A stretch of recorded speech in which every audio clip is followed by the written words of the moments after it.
காலை வணக்கம். இங்கே பாருங்கள், இதுதான் வந்து அவரி செடி. இங்கே பாருங்கள், முள்ளெல்லாம் போட்டு பாதுகாப்பாக வளர்த்தி இங்கே பாருங்கள் இவ்வளோ ஹைட்டு இருந்தது. இது வந்து மாடு வந்து சாப்பிட்டு போயாச்சு. நம்ம இப்போ வந்து டை கோசம் நம்ம வந்து எடுக்கிறோம். நல்லா அரைச்சி தலையில் போட்டு பூச்சி உங்களுக்கு நான் எப்படி இந்த பச்சையாக வந்து இந்த தையை வந்து நமக்கு வந்து பிடிக்குது, வெல்ல முடியல.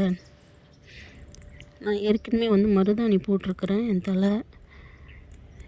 இப்போ வந்து அவரி வந்து போடுறேன். செடி வளரவே வராதுன்னாங்க.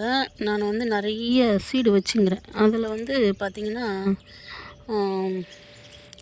சும்மா பெருக்கி தள்ளினதுனால இங்கே வந்தது. இது வந்து அரப்பு. இது வந்து அரப்பு மரம். இதுவும் வந்து மாடு மேய்ஞ்சிருச்சு. இங்கே பொடுதலெல்லாம் இருக்குது. திரும்பவும் நம்ம வந்து இதை வந்து போட்டு இப்படி வந்து பாதுகாக்கணும்.